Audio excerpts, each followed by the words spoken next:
Oi, tudo bem? A gente aqui no Espaço Renascer, querendo que você tenha um tempo maravilhoso. E hoje você vai ouvir uma experiência de vida tremenda, algo incrível. Como é impressionante como Deus tem um plano para as nossas vidas e vai nos alcançar nas profundezas do abismo e trazer mesmo para a sua maravilhosa luz.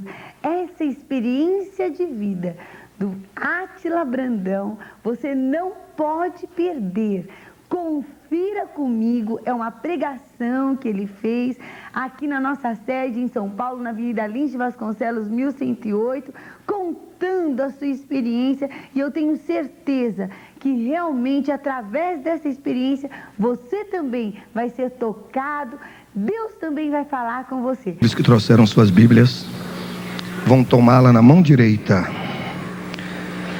no braço do tabernáculo, levantá-la por sobre sua cabeça, a Bíblia, a espada, e vão dizer comigo: eu sou o que a Bíblia diz que eu sou.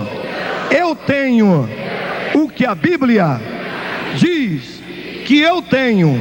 Eu posso o que a Bíblia diz que eu posso fazer. Que esta palavra esteja sempre muito perto de mim, na minha boca e no meu coração, para eu praticá-la. O Senhor é a minha fortaleza e a minha força, e Ele perfeitamente desembaraça o meu caminho. O Senhor é a força da minha vida. O Senhor é o meu pastor, nada me faltará. Posso todas as coisas naquele que me fortalece. Se Deus é por mim, quem será contra mim? Aleluia. Vamos abrir as nossas Bíblias no livro de Deuteronômio, capítulo 6, verso 21, e em Colossenses 1, 13 e 14. Deuteronômio 6, 21, Colossenses 1, 13 e 14. Deuteronômio capítulo 6, verso 21, Colossenses 1, 13 e 14. Eu era escravo de Faraó no Egito, mas o Senhor com mão forte me tirou de lá e me transportou para o reino do Filho do seu amor, aonde recebi o perdão dos meus pecados, a saber, a remissão pelo seu sangue. Senhor da glória, esta é a tua hora. Nós te oramos agradecidos no nome de Jesus. E todo o povo de Deus diz amém. Amém. Podem sentar.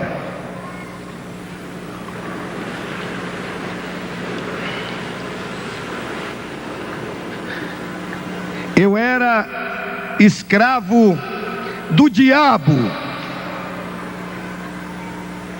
Eu nasci na cidade de Salvador, da Bahia,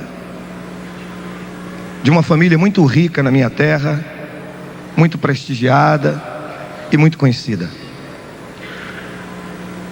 E quando eu era muito pequeno, de muito tenra idade, algo na casa em que nós morávamos me chamava muito a atenção. Havia um salão muito amplo, muito grande, e dentro daquele salão existiam vários armários que iam do chão até o teto, e eles eram de Jacarandá da Bahia. E na frente tinha um vitrô de cristal da Boêmia, e ali dentro um sem número de livros, de obras raras, que foram trazidas da Europa pelos meus avós. E aquilo me atraía muito. Desde pequeno eu sempre chegava ali, começava a olhar aquilo, abria aquele armário com esforço muito grande, ia compulsando aquelas literaturas. E porque existia aquela grande biblioteca ali, e aqueles livros estavam ali, e aquilo me chamava a atenção, E eu ia lendo livro após livro, foi criando em mim um hábito de pesquisa, um hábito de ler. E cada vez que eu ia crescendo, eu ia alimentando no meu coração um desejo muito grande de ser um cientista. Eu queria ser respeitado na minha terra e no meu país, não pelo nome de família ou pelos bens materiais que a família dispunha, mas sobretudo pelo intelecto.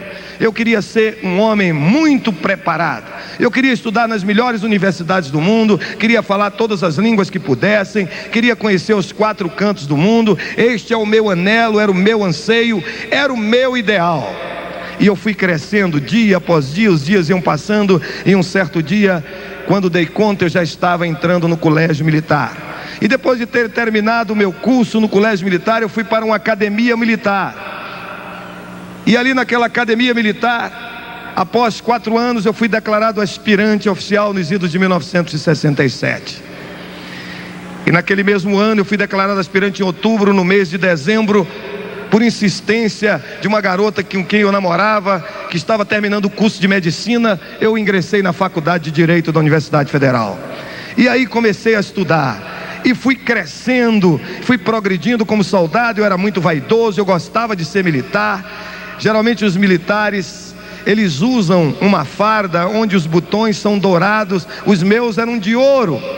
Eu tinha um cinto que precisava ser burnido todo dia, quando todos os militares, mas o meu era de ouro, não precisava. E eu calçava um sapato de oleado para não precisar polir. Eu era muito orgulhoso e muito vaidoso por ser oficial. Era um grande sonho da minha vida. E os dias foram passando, e em 1973 eu fui promovido ao posto de capitão. E eu era um dos poucos capitães com 20 e poucos anos de idade que ostentava no meu peito esquerdo 3 medalhas, uma passadeira completa, e uma delas era de feitos heróicos. Mas neste mesmo ano de 1973 eu já estava me graduando no curso de Direito. E nós fizemos uma amizade muito grande naquela escola, desde o primeiro ano, nos idos de 67. Íamos reunindo, amealhando amigos de todas as unidades da nossa universidade. E fizemos um grupo composto de pessoas que estudavam medicina, estudavam farmácia, enfermagem, engenharia, nutrição, economia, administração. E aquele grupo se reunia quase que cotidianamente no restaurante universitário, e nós não permitíamos que outras pessoas entrassem naquele grupo. Era um grupo fechado. E nós discutíamos coisas que eram importantes para nós, principalmente aquilo que se dizia fenômenos extrasensoriais. Estudávamos a mente humana, aquelas coisas todas, e aquilo ia causando no coração da gente um desejo de aprender mais a respeito dessas coisas. E um dia, quando nós menos esperávamos, terminou o nosso curso universitário, e nós estávamos prestes a nos confrontar com a vida profissional. Então fizemos uma aliança. A partir de hoje, nós vamos continuar nos reunindo em cada uma das nossas casas, semanalmente, e não vamos permitir que ninguém faça parte do nosso grupo que não seja doutor, que não tenha um anel no dedo ou um diploma de nível universitário. Começamos com aquele pacto naquele 1973 e seguimos para a vida profissional. E quando nós recebemos o canudo, muitos dos nossos anelos, dos nossos desejos, dos nossos sonhos se desfizeram. Agora nós tínhamos um desejo muito grande, que era o desejo de ganhar dinheiro, e ganhar muito dinheiro como advogado. E montamos um escritório com 6 advogados trabalhando conosco, e começamos a trabalhar no fórum da nossa cidade, advogando para multinacionais. E eu costumava dizer que o fórum da minha terra era o maior magazine do norte e nordeste do Brasil, onde se comprava e se vendia todas as coisas. E ali estava eu, advogado, jovem, montado no Mercedes-Benz, dirigido por um motorista vestido a rigor, com roupa e com cap. Tinha um menino para carregar minha pasta, e eu, muito vaidoso e muito orgulhoso, entrava ali vestido de ternos ingleses ou italianos, gravata Hermès, camisa Lacoste, meia Doré, ia todo janota, todos os dias, para aquele fórum em busca de grandes somas de dinheiro. E e nós estávamos trabalhando, e nós estávamos prosperando, as coisas estavam funcionando, o tráfico de influência era grande, e nós estávamos realmente satisfeitos. Mas eis que um certo dia, eu que era uma pessoa eminentemente vaidosa, e que não gostava de apertar a mão de ninguém, se alguém tinha que apertar a minha mão para fechar o negócio, eu queria chegar correndo no escritório em casa para lavar a mão, a depender do tipo de pessoa, passar um pouco de éter ou de álcool, né? Às vezes até detergente, alguma coisa, porque eu tinha nojo das pessoas, eu olhava as pessoas como números, como meros volumes, que não tinha outro interesse a não ser faturar, ganhar dinheiro e traficar com aquelas influências. Mas um certo dia, eu ia saindo do fórum da minha terra, o Fórum Rui Barbosa, e ali no portão principal, em frente ao fórum, na sua entrada principal, estava o nosso carro parado com o nosso motorista, e quando eu descia com aquele menino que carregava a minha pasta, eu vi um ex-companheiro de caserna, um ex-companheiro de quartel, e eu vi que ele me viu, e quando eu vi que ele me viu, eu quis dar uma de João sem braço. Eu quis abaixar-me e sair correndo para dentro do carro, e ele disse: não adianta correr, já te vi. E eu fui correndo, ele: já te vi, não. E veio na minha direção, e ele disse: que papelão, sujeito berrando aqui no meio da praça do fórum, o que é que há? E ele disse: eu gostaria que você fosse na minha casa hoje à noite. E eu era exímio mentiroso, e eu disse: eu não posso ir porque eu estou com compromisso hoje. Ele fez: mentira, e era mesmo.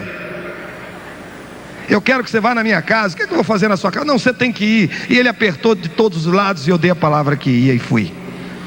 E naquela noite, ao chegar na sua casa, eu conheci a sua esposa, soube que ele já era major, e eu encontrei uma grande quantidade de pessoas naquela casa.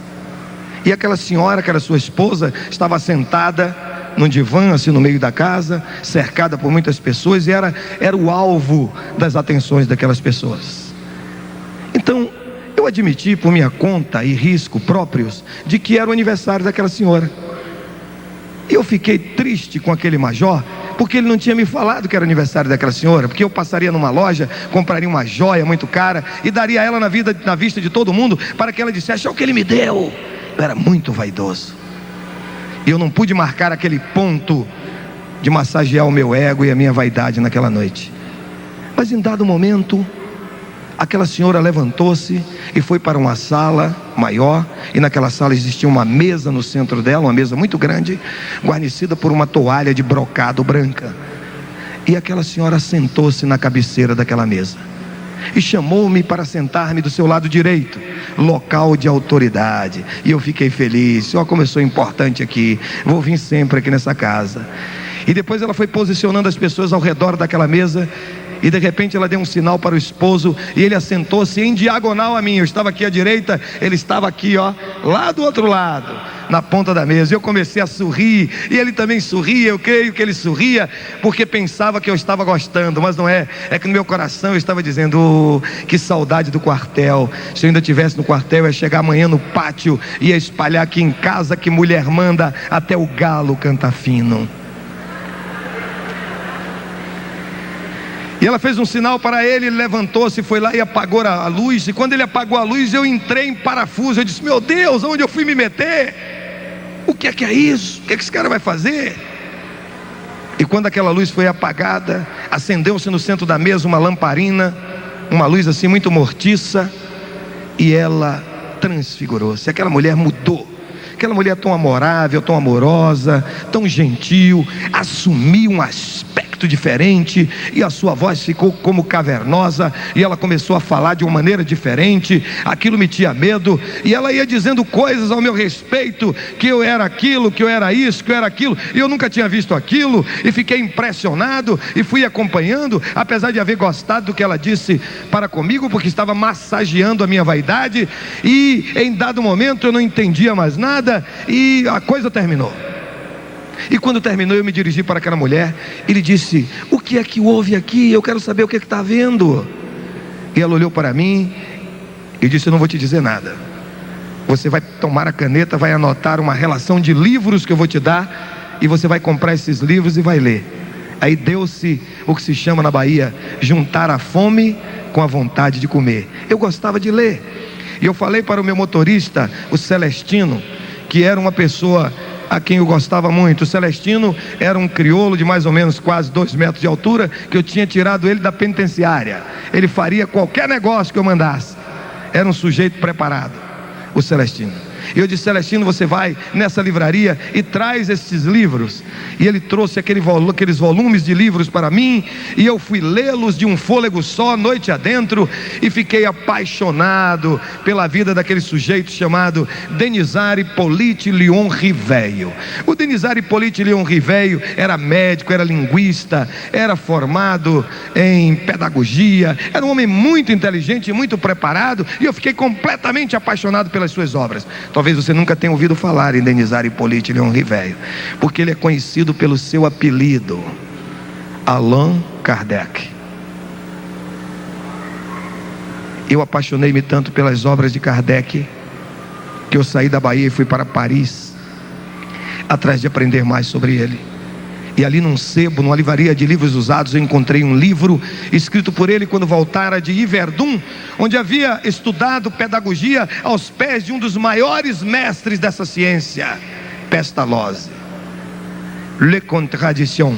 E eu peguei aquele livro e saí lendo, e de lá fui para a Suíça, atrás de conhecer mais a respeito daquele homem. E quando eu retornei, quando eu continuei frequentando aquelas reuniões, em pouco tempo eu havia me tornado médium espírita de todos os dons de mediunidade. Eu era médium de audiência, o via no mundo do espírito, médium de vidência, via no mundo do espírito, médium de incorporação, recebia entidades, médium de transporte. O meu espírito saía do meu corpo e andava vagueando pelo mundo, trazendo respostas para os consulentes, e era médium de psicografia, a chamada escrita mediúnica. E comecei a levar aquilo a sério. Eu achava que aquela era a nova e a grande revelação. E comecei a estudar cada livro, e comecei a fazer conferências, e comecei a andar por aí e a mostrar que realmente aquilo era o suprassumo da verdade. E uma certa vez eu encontrei-me com um homem muito conhecido neste Brasil, militante nessa área do espiritualismo, todo o Brasil o conhece. E ele, conversando comigo, disse: Átila, você é um rapaz muito inteligente, e por isso você está assim, mas eu quero te fazer um desafio, um grande desafio. E eu gostava de desafio, eu gostava de ser desafiado, eu gosto de ser desafiado. Ele me disse: eu quero que você vá para a limpeza pública do espaço. Eu disse: o que é a limpeza pública do espaço? Ele disse: é Umbanda. Eu disse: vou. E com pouco tempo, além de médium espírita de todos os dons de mediunidade, tornei-me o grande terreiro de Umbanda. Ah, mas como eu gostei de ser o grande terreiro de Umbanda. Que coisa boa para mim era o grande terreiro de Umbanda. Embora cada dia que passava eu me tornava um sujeito mais miserável, mais implacável, mais desgraçado, mais irascível, mais iracundo, odiando a tudo e a todos e a mim mesmo. Mas como a Umbanda para mim era boa, porque me dava as respostas imediatas. Muitas vezes nós estávamos pugnando numa causa que envolvia honorários de 2, 3 milhões de dólares, e nós queríamos receber aquilo, estavam ávidos de receber, e procurávamos corromper o advogado ex-adverso, e ele não topava a parada, e dizia que não tinha acordo, que não tinha jeito, e nós dizíamos: quinta-feira nós vamos resolver esse problema, e ele dizia: não tem dia na semana para resolver, e nós dizíamos: vamos resolver. E eu havia feito um pacto, uma aliança com alguém muito poderoso para mim, e ele era o chefe de tudo, e o nome dele é Satanás. E eu fiz uma aliança de sangue com ele. E quando chegava na quinta-feira eu dizia: Satanás, eu quero que você me faça um favor, e o que você pedir eu vou te dar. Ele dizia: o que é que você quer? Na meia-noite, naquela gira, naquele gongá, naquele canzoá, naquele terreiro, eu dizia: eu quero que você bata o carro de doutor fulano, vire o carro dele, coloque um infarte no coração de fulano de tal, faça com que o juiz doutor fulano, que não quer dar a sentença, a mulher traia ele, bote outro homem na cara dele e brigue dentro de casa com ele, faça um escândalo e eu dou o que você quiser. E com 24, 48 horas no máximo, a coisa era realizada. E o que é que eu tinha que fazer? Eram coisas simples, apenas oferendas. Colocar oferenda nas praias, nas cachoeiras, nos rios, nas encruzilhadas, machos e fêmeas, nas praças, nos jardins. Mas isso a mídia mostra em nosso país. As pessoas fazem isso, eles estão comprometidos com as trevas. E quando você deseja matar alguém, a coisa tem que ser um pouco mais difícil. Você tem que ir ao cemitério, corromper o coveiro, abrir uma sepultura e comer a carne do defunto, para que Satanás te responda.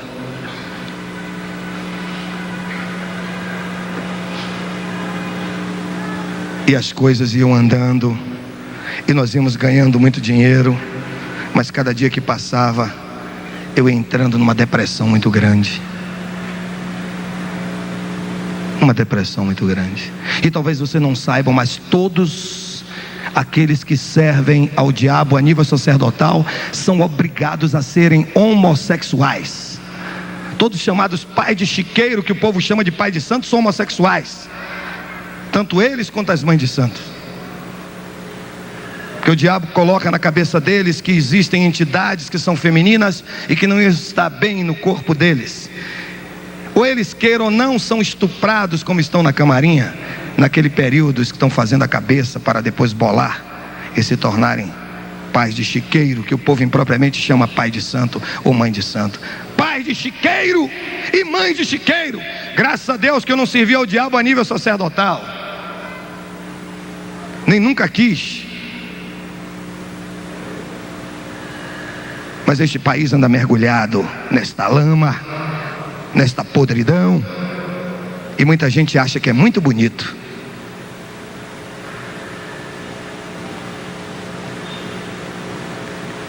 E cada dia que passava, eu entrava numa espiral. Não tinha paz, não tinha alegria, nada me satisfazia. Era um homem casado com uma médica, e nós tínhamos trocado algumas gentilezas em casa, e eu lhe disse: se você quiser ficar dentro desta casa, quando nós cruzarmos pelo corredor, não toque em mim, porque eu tenho nojo, eu tenho asco de você. E nós vivíamos juntos apenas para manter as aparências, porque eu precisava muito dela, porque eu era um sujeito prostituto, cheio de amantes, muitas das quais eu tinha dado carro, apartamento e dinheiro, e eu precisava daquela mulher, minha esposa, junto de mim, para nas festas conseguir a graça de mulheres de outras pessoas.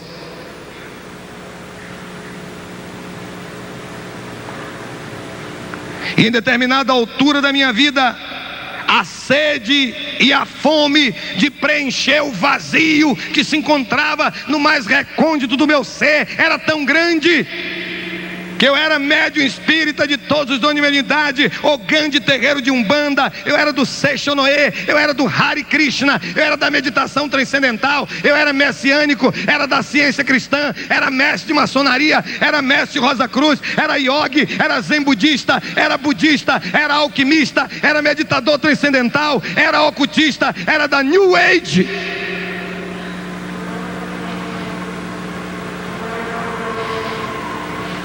E cada dia que passava, as coisas iam ficando pior. Não tinha paz, não tinha alegria, não tinha satisfação, não tinha contentamento. Era um rebutalho, era um trapo, era um homem perigoso, porque era um homem insólito e sozinho. E homens sozinhos tendem a suicidar-se. Um certo dia, porém, eu estava naquele canzoar, naquele gongá, naquela gira, esperando da meia-noite, a hora que aquele meu amigo chegava para falar comigo e atender os meus pedidos. E em dado momento eu vi uma voz que dizia: aí não é o meu lugar. E aquele terreiro que nós tínhamos construindo, desviando dinheiros e recursos de grandes empresas, e só entrava doutor. Ali tinha um mogão do meu lado que era diretor financeiro de uma das maiores construtoras desse país. E olhei para ele e disse assim: eu ouvi uma voz. Senhora, aqui nós ouvimos vozes. É claro, se você vê um sujeito analfabruto, que não sabe nem ler nem escrever, não tem nenhum nível de escolaridade, e ele consegue saber e falar até nagô e dizer todas aquelas coisas e descrever cada uma daquelas entidades. Nós éramos doutores, eu sabia todos os pontos riscados, conhecia as expressões vocais de cada uma daquelas entidades, sabia quem era pela batida, pela voz, pela maneira de se apresentar. Eu sabia tudo aquilo, mas nunca tinha ouvido uma voz daquela maneira. Era uma voz diferente. Eu estava acostumado a uma voz de ódio, de imposição: ou você faz, ou eu te mato, ou você faz, eu te arrebento, ou você faz, ou vai ter que acontecer. Você não pode ir ao aniversário, você não pode ir a tal casamento, você não pode comer isso, você não pode vestir tal roupa, você não pode sair tal dia. Eu era um escravo do diabo. E aquela voz é uma voz diferente. Era uma voz doce, uma voz melíflua, uma voz que dizia: aí não é o meu lugar. Eu fiquei esperando aquilo. Meia hora depois eu ouvi a mesma voz, o mesmo som, a mesma tonalidade, o mesmo timbre, e me dizia: eu sou o Senhor, aí não é o meu lugar. E naquele dia eu disse: nunca mais eu vou voltar neste terreiro. Conferenciei com meu amigo que estava ali do meu lado. Falei: você está louco? Eu digo: tô, nunca mais eu volto aqui. E saí correndo dali em busca do nosso carro. E quando eu cheguei naquele carro, que abri aquela porta, que posicionei-me no volante, eu tive a sensação de que alguém entrara e que se assentara no banco de carona. E eu fiquei intrigado, porque eu era médium, também vidente. Eu via todas as coisas no mundo do espírito, e eu não estava podendo ver quem estava do meu lado. E eu saí em desabalada carreira, e apoderou-se de mim naquela noite um desejo irresistível de morrer. Eu queria me arrebentar, eu queria explodir, eu queria quebrar-me ao meio. E saía naquela madrugada em alta velocidade, cerca de 70 quilômetros, para chegar na minha casa. E eu ia em velocidade, e quando chegava na curva, entrava na contramão, e só pensava: vai aparecer uma grande carreta e eu vou explodir em cima dela, ou um ônibus, ou qualquer coisa. E não aparecia. E quando chegava no despenhadeiro, eu jogava para cima, algo me livrava, aquela sensação terrível de alguém, aquele calor, aquela coisa crespa do meu lado. E eu ia correndo e correndo, e quando dei por mim, estava chegando na minha casa. E nós entramos ali. Eu parei o carro e olhei para aquele edifício, que era muito vaidoso. Eu gostava, coisa que mais eu gostava de fazer era cadastro de banco, para levar aquele monte de títulos para o banco. E chegava ali, a mulher me perguntava: seu endereço? Rua Florianópolis, edifício Porto Príncipe, 4º andar. E ela dizia: o número do apartamento? Eu disse: animal, é o andar todo. A vaidade. Às vezes conhecia pessoas assim que eu nunca tinha visto dentro do fórum, colegas que vinham de Porto Seguro para Salvador defender alguns recursos. Eu dizia: como é que você vai? Eu dizia: eu não sei, não sei nem como é que eu vou, eu estou aqui preocupado. Você vai no meu avião? Para dizer que tinha avião. Às vezes convidava as pessoas para ir conhecer ele em Itaparica: você vai na minha lancha? Para dizer que tinha lancha. Vai na minha fazenda? Vai chupar um cacau lá no sul da Bahia? Para dizer que tinha fazenda. Era uma vaidade terrível, doentia, mórbida. Eu aproximar-me naquela noite do nosso apartamento, eu saltei, fui para o elevador do prédio. Aquela sensação de que algo estava do meu lado, me seguindo. E eu pulei dentro do apartamento para ver se aquilo se desviava, mas também entrou comigo. Pulei dentro do elevador e foi subindo comigo. E quando eu cheguei em casa, empurrei a chave, bati a porta, mas entrou comigo e eu não podia ver.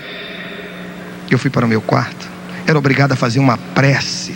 Eu não sabia porquê, mas era uma prece mecânica, eu tinha que fazer. Eu sentei-me ali, vesti o meu pijama, estava à beira da cama e comecei a fazer aquela prece.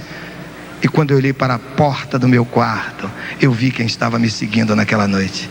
Era o meu amigo Satanás, o príncipe das trevas. E ele me disse: se você sair de qualquer dessas minhas obras, dos meus trabalhos, eu vou te matar.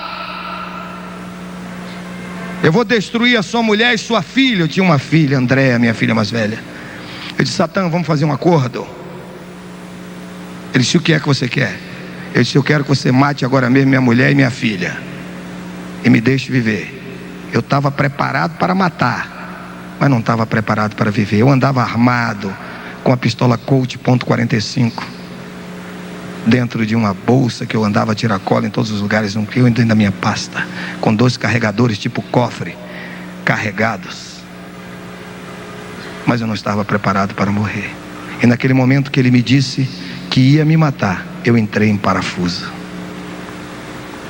Parafuso é uma linguagem de aviação que quando você vai voando um equipamento e ele perde a velocidade de sustentação, ele estola, ele pende para o lugar mais pesado e começa a rodar e você se esborracha no chão. E dito e certo, eu entrei em parafuso e caí esparramado no chão. Eu estava com medo, eu estava perplexo, eu estava atônito, eu não estava preparado para morrer. Então eu fiz o que qualquer homem valente e corajoso faz nesses momentos: botei a boca no mundo, comecei a gritar. E eu gritava, e gritava, e gritava, e gritava, e gritava. E quando eu estava no auge daqueles berros, eu senti que uma mão pousava no meu ombro por trás de mim e me dizia: diga Jesus. Imagine, onde é que você já viu algum espírita do alto espiritismo, do chamado espiritismo científico, chamar o nome de Jesus? Eu sabia que Jesus era um médium, um homem de Nazaré, um médium que recebeu por incorporação um Cristo planetário, e que algum dia, depois de muitas reencarnações, eu também seria um Cristo planetário, um avatar, um espírito angélico, porque eu ia gritar por Jesus, gritar por Deus. Eu sabia que Deus não existia. Todo o povo do alto espiritismo sabe que Deus não existe, que existe um conselho de espíritos angélicos que dirigem a orquestração universal. Por que eu ia chamar por Deus? E era difícil para mim chamar por Jesus. Judeu, eu judeu, filho de judeu, chamando o nome de Jesus. Eu sabia que Jesus não era o Hamashia, que Jesus não era o Shiloé, ele não era o enviado. De que maneira eu podia chamá-lo? Mas eu estava com medo, eu estava perplexo. E quando uma pessoa está com medo, ela não raciocina. Se mandasse chamar José, eu chamaria José. Antônio, eu chamaria Antônio. Miguel, eu gritaria Miguel. Eu estava em pânico. E um homem com medo, ele sobe num pé de mandacaru. Eu não sei se consegue descer, mas sobe. Eu me lembro quando era menino na fazenda, eu com medo de uma vaca que tinha acabado de dar luz a um bezerrinho, e ela gostou de minha cara e queria me fazer carícias e correu atrás de mim, e eu saí numa velocidade tremenda e pulei uma cerca de 7 fios de arame farpado, não sei como. Um homem com medo e em pânico faz coisas terríveis, e eu estava com medo. E quando eu vi aquela voz dizer, diga Jesus, eu disse, Jesus! E quando disse Jesus, Satanás, Lúcifer, Reilel Ben Shaar, que estava na minha porta do meu quarto, foi para a cozinha. E aí começou a quebrar as coisas na cozinha. Virava fogão, abriu geladeira, derrubou tudo, quebrou louça. Isso é um fenômeno que muitas pessoas já devem ter visto falar, ou já ouviram falar, ou já até viram, já participaram de coisas nesse sentido. Começou a quebrar coisa. Naquele momento que ele quebrava as coisas lá na minha cozinha, eu comecei a raciocinar de novo. E eu disse, veja só, Eu chamei um nome, Jesus, e esse desgraçado foi lá para a cozinha e está quebrando tudo. Se eu continuar chamando Jesus, ele vai arrebentar tudo na casa do vizinho, vai quebrar, tu vai tocar fogo lá. E eu disse: Jesus! E aquela vozinha atrás de mim dizia: diga, tenha misericórdia de mim. Eu digo: tenha misericórdia de mim. E em dado momento eu experimentei algo que eu nunca tinha sentido na minha vida. Um silêncio fez-se em toda aquela madrugada, e eu experimentei uma paz tão profunda e tão tremenda no meu coração, e uma alegria, o colorido da vida, o sabor de viver. Eu fiquei tão curioso com aquele oráculo que estava atrás de mim, me dizendo o que devia fazer, que eu olhei para trás para descobrir quem era, e descobri algo que eu não sabia. Ali estava a mulher mais bonita do universo, a minha esposa.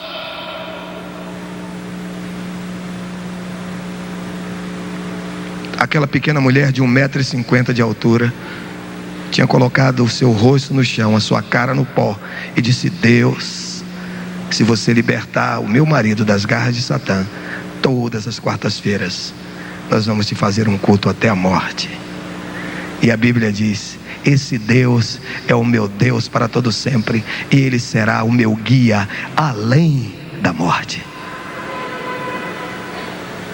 Eu não quero perguntar nessa noite qual é o seu Deus, nem em que você crê, nem em que você confia.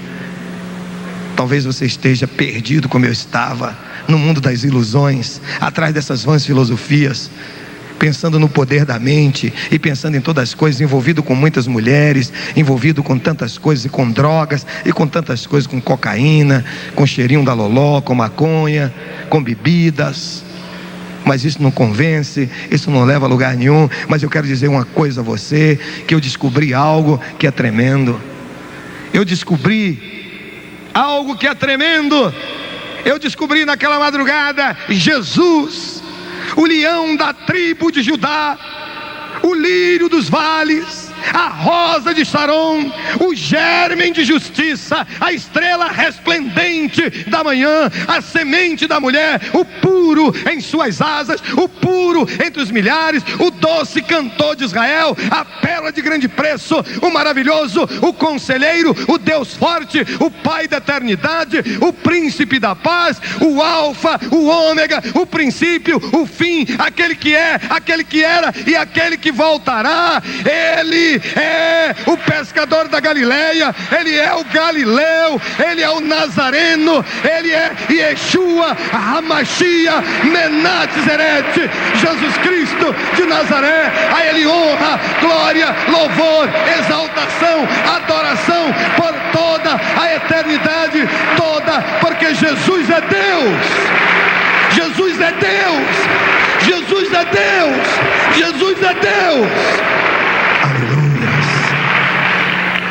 Eu não quero perguntar a você nesta noite qual é o Deus que você está servindo, qual é o caminho que você está trilhando.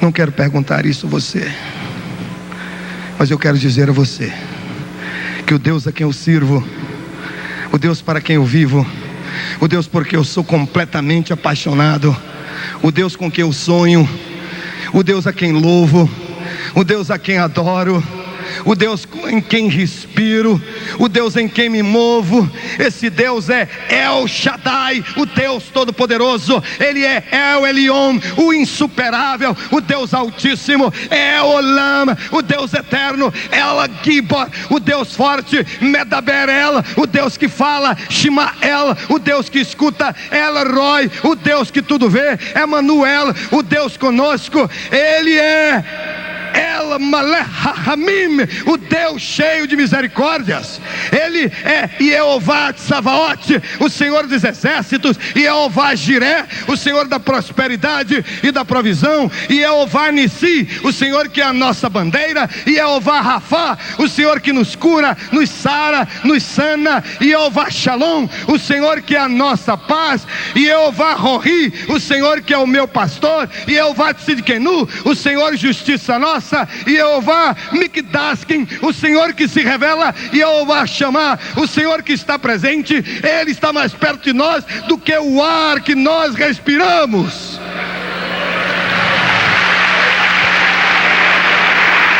Aleluia.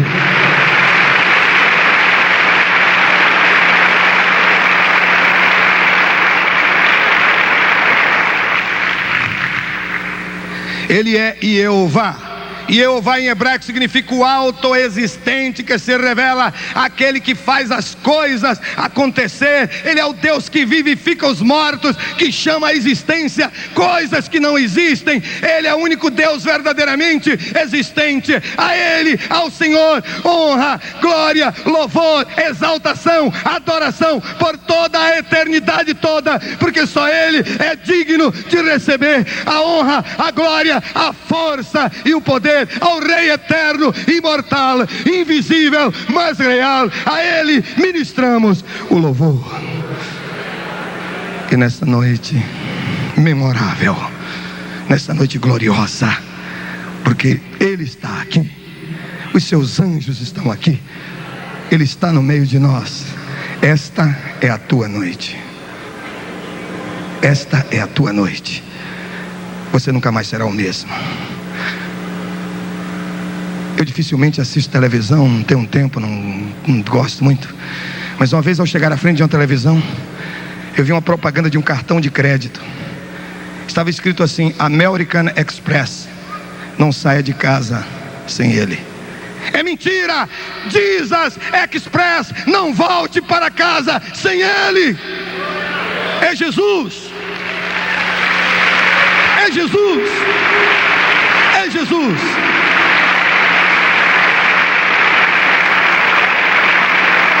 E nesta noite, é a tua noite, é a tua noite.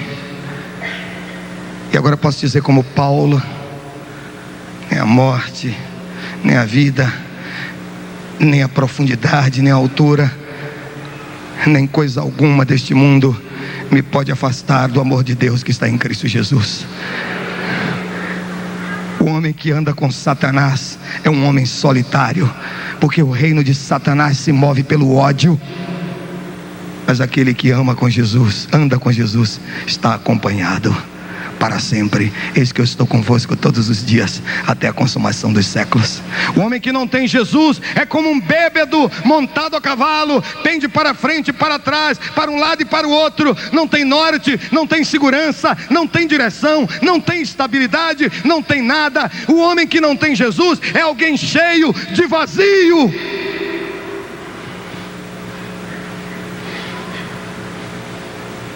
Mas nessa noite, Jesus quer uma pessoa educada. E pessoas educadas não entram na vida dos outros sem serem convidadas. Você pode ter uma ideia que tem Jesus, mas se você nunca o convidou a entrar na sua vida, ele nunca entrou. Apocalipse 3:20: eis que estou à porta do seu coração e bato. Se você ouvir a minha voz e abrir a sua porta, eu entrarei e cearei com você, e você comigo. Ele quer ser seu amigo. Ele quer que você o convide a entrar na sua vida, a participar da sua existência, a ser o dirigente da sua história.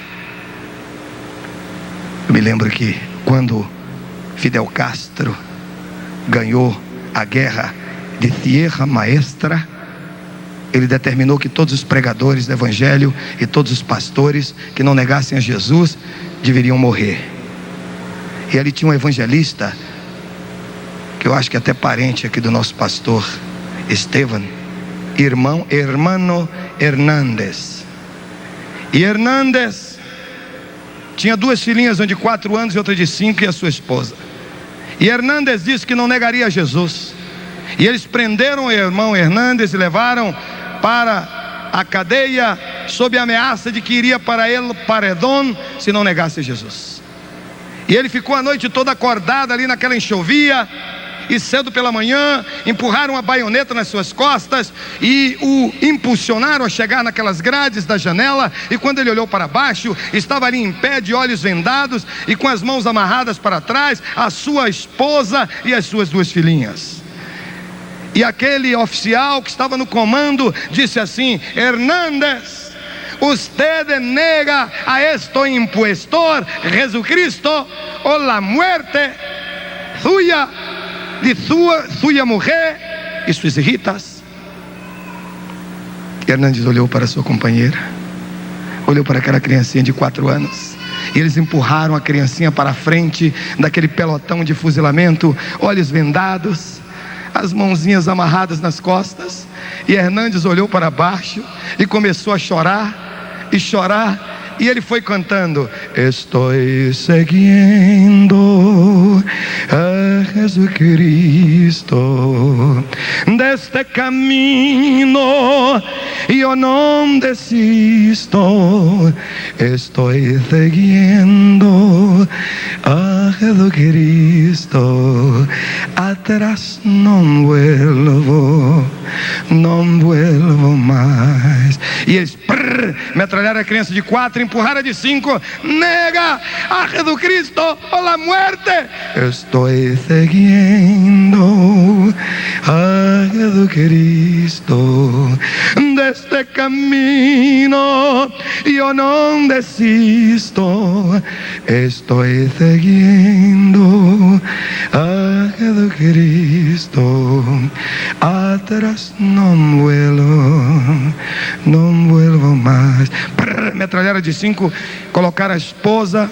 Ele olhou para aquela esposa, aquela amada, aquela companheira desde os seus tempos da juventude, e eles disseram: nega a este impostor, Jesucristo ou la muerte. E Hernandes olhou para a esposa e disse: oh não puedo, Jesus, perdona-me, Senhor, não puedo. E ela, sem ver nada, mas ouvindo a voz de Hernandes: não, Hernandes, não le nega, Hernandes, no le nega. Jesucristo es el Señor de nuestra victoria. Para frente, Hernandes, nosotros estaremos con ellos ahorita mismo. No lo negue. Estoy seguindo a Jesus Cristo, deste caminho. Toda a igreja: eu não desisto. Estou seguindo a Jesus Cristo, atrás não volto mais. Toda a igreja, pianista: estou seguindo. Se há alguém nesta noite que queira segui-lo, que queira convidá-lo a entrar na sua vida, a ser o seu Senhor, o seu Salvador, o seu líder, o seu comandante, dê um sinal, levante a sua mão direita. Eu quero. Jesus te abençoe, Jesus te abençoe, Jesus te abençoe, Jesus te abençoe, Jesus te abençoe, Jesus te abençoe, Jesus te abençoe, Jesus te abençoe, Jesus te abençoe, Jesus te abençoe, Jesus te abençoe. Mais alguém? Levante a mão, dê um sinal, convidando Jesus a entrar na sua vida. Jesus te abençoe. Quem mais nessa noite? Jesus te abençoe. Quem mais? Jesus te abençoe, Jesus te abençoe, Jesus te abençoe, Jesus te abençoe, Jesus te abençoe. Quem mais nessa noite? Dê um sinal levantando a sua mão direita. Jesus te abençoe, Jesus te abençoe, Jesus te abençoe. Quem mais? Quem mais deseja Jesus Cristo para ser o Senhor da sua vida e o seu Salvador? Levante a mão, faça assim. Eu quero orar por você. Jesus te abençoe. Há mais alguém? Jesus te abençoe, Jesus te abençoe. Aleluia. Não volto mais. Então vamos cantar mais uma vez. Estou seguindo a Jesus Cristo. E você que já levantou a sua mão, ele diz: todo aquele que me recebe, este virá a mim. Agora você saia do seu lugar e vem aqui. Eu quero abraçar você, eu quero orar por você, mesmo que você não tenha levantado a sua mão, mas sente o desejo de sair no seu lugar e vir aqui à frente. Eu quero te abraçar nessa noite. Aleluia.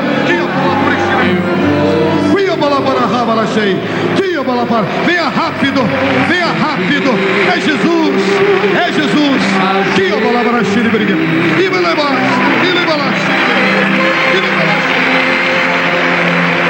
A Ele, aleluia, é Ele. É Ele, é Ele, é Ele, é Ele, é Ele, é Ele, é Jesus, é Jesus. Jesus, é Jesus, é Jesus.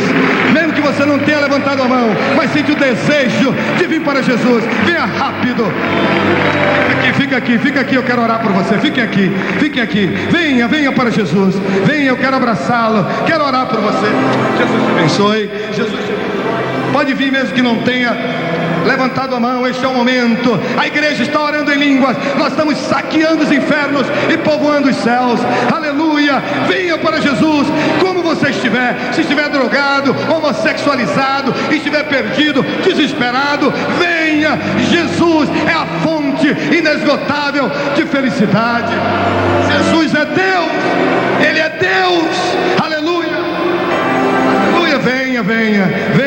Venha como está, neste momento, é um momento de vitória. Eu não vou insistir no apelo, porque Jesus não é mercadoria barata, apresentada em liquidação no shopping center da vida. Jesus é Deus, Ele é Deus, aleluia.